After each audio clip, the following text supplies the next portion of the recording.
શું નામ છે તમારું? ચંદ્રકાંત મગનભાઈ પટેલ.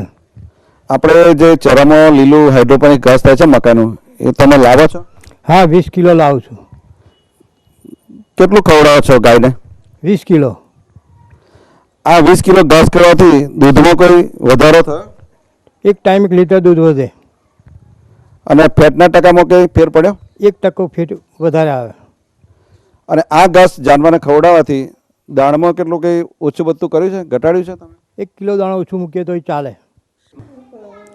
શું નામ છે બેન તમારું? મારું શોભા પ્રકાશભાઈ પટેલ.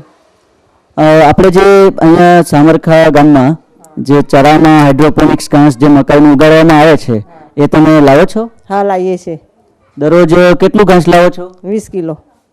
એટલે કેટલા પશુઓને તમે આપો છો? અમે એક પશુને આપીએ છીએ, એક ગાયને આપીએ છીએ.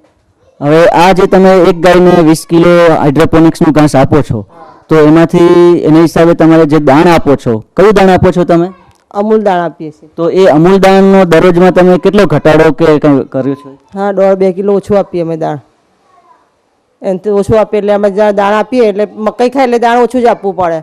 જો દાણ મૂકીએ અને મકાઈ મૂકીએ દાણ પડી મૂકે છે એટલે ઓછું આપીએ અમે. તો એટલે જે તમે હાઇડ્રોપોનિક્સનું ઘાસ આપો છો તો દૂધમાં કેટલો ફરક પડે? હા, પડે છે. કેટલું પડ્યું? 2 લીટર જેટલું પડ્યું. પહેલાં કેટલું હતું? 7 લીટર હતું પર ટંકે? હા, બરાબર. અને એટલે ઘાસ આપ્યા પછી કેટલું એટલે વધ્યું તમારું? 2 લીટર વધ્યું. 2 લીટર વધ્યું. અને ભાઈ ફેટમાં કંઈ ફરક પડ્યો? બરાબર રહ્યો છે, ઓછો નથી થયો. બરાબર. જે આવતો એવો રહ્યો ઓછું નહીં છે. થયું? ઓછો નહીં થયો. જેટલું હતું એટલું નતું છે. બરાબર. શું નામ છે તમારું? ઈશ્વરભાઈ પરવાતભાઈ ચૌહાણ. અહીંયા આપણે સામરખા ગામમાં ચરામાં જે હાઇડ્રોપોનિક્સનું મકાઈનું જે ઘાસ બનાવવાનું મશીન મૂકેલું છે તો ત્યાંથી તમે ઘાસ લાવો છો? હા, 20 કિલો લાવીએ છીએ એક ભેંસ માટે. અચ્છા, તો આ જે ભેંસને તમે ઘાસ ખવડાવો છો તો એનાથી એના દૂધ ઉત્પાદનમાં કંઈ ફેર પડ્યો છે? હા, સવારમાં લીટર ને સાંજે લીટર ફેર પડે છે.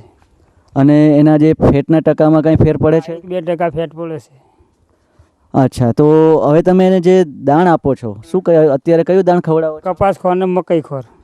તો આ ઘાસ આપવાથી એને જે દાણ આપો છો કપાસ ખોળ ને મકાઈ ખોળ, એમાં દરરોજ જે આપો છો એમાં કંઈ એનો જથ્થો જે છે એ વધઘટ કંઈ? હા, 500 ગ્રામ કપાસનો ઓછો કરીએ અને 500 ગ્રામ મકાઈ ખોરનો ઓછો કરીએ એટલે કિલો ઓછો કરી નાખીએ 2 કિલો આપતા હોય તો.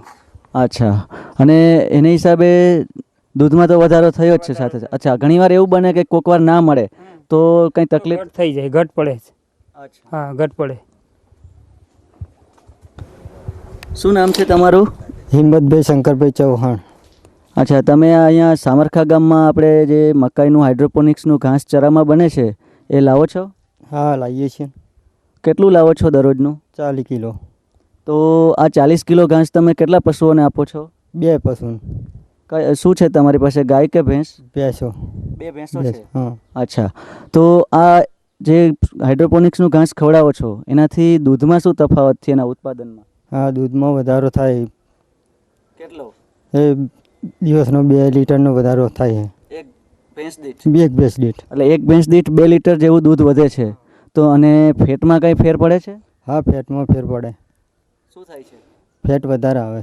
અચ્છા, તો આ જે તમે હાઇડ્રોપોનિક્સનું ઘાસ આપો છો તો એને હિસાબે તમે જે દાણ આપો છો એ દાણમાં કંઈ ફેરફાર થાય છે? કયું દાણ આપો છો ભેંસને? મકાઈ ખોર ને કપાસ ખોર. તો એમાં તમે કંઈ એનો જે જથ્થો છે દરરોજનો એમાં કંઈ વધઘટ કરી છે? હા, ઓછું કરીએ છીએ. કેટલું? મકાઈ ખોરમાં 500 ગ્રામ કાપીએ અને કપાસ ખોરમાં 500 ગ્રામ કાપી કાઢીએ. બરાબર છે. શું નામ છે તમારું? સનાભાઈ શંકરભાઈ ચૌહાણ. કઈ જગ્યાએ રહો છો? સામરખા ગોખર તલાવડી. પશુઓ રાખો છો? હા. શું રાખો છો પશુઓમાં? ભેંસ કેટલી છે? 1. તમે જે આ સામરખા ગામમાં જે હાઇડ્રોપોનિક્સના ઘાસ હાઇડ્રોપોનિક્સ પ્રોજેક્ટની જે ઘાસ બને છે તમે લો છો ખરા? હા. કેટલું લો છો? 20 કિલો. એ કેટલા ભેંસને ખવડાવો છો? એક જ ભેંસને. જે આ હાઇડ્રોપોનિક ઘાસ ખવડાવવાથી તમારે જે જાનવરના દૂધ અને ફેટમાં કંઈ ફરક પડ્યો? હા, ફેર પડ્યો. શું વધ્યું કે ઘટ્યું છે? વધ્યું દૂધ. દૂધ કેટલું વધ્યું છે? 2 લીટર. એટલે એક દિવસનું 2 લીટર? 2 લીટર વધ્યું. અને ફેટમાં કંઈ? હા, ફેર પડ્યો 0.5%. એટલે એક દિવસનો 0.5% ફેટ વધ્યો. હા. બરોબર. તો આ તમે એની તો પછી તમે જે આ દરરોજનું દાણ ને કપાસિયા ખોળ ને બધું ખવડાવતો એ કંઈ ઘટાડો કરવો પડે કે નહીં? હા, ઘટાડો કર્યો. કેટલો કર્યો ઘટાડો?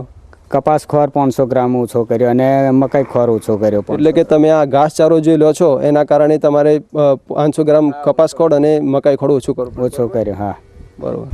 આ ગાય કે બે તમારે જે ભેંસનું જે ઘાસચારો તમે આ ખવડાવ્યો હાઇડ્રોપોનિક્સનો એનાથી તમારા ભેંસના પ્રજનન ક્ષમતામાં કંઈ ફરક પડી? હા ભેંસ બંધાઈ ગઈ. અત્યારે બંધાઈ ગઈ છે. હા તો સનાભાઈ તમે જે આ હાઇડ્રોપોનિક્સના ઘાસચારો ખવડાવવાથી તમારા ભેંસને જે દૂધ ઉત્પાદન વધ્યું અને ફેટ વધ્યું અને એમની પ્રજનન ક્ષમતામાં પણ વધારે થયું, એ તમે માહિતી આપી બદલ તમારો ખૂબ ખૂબ આભાર.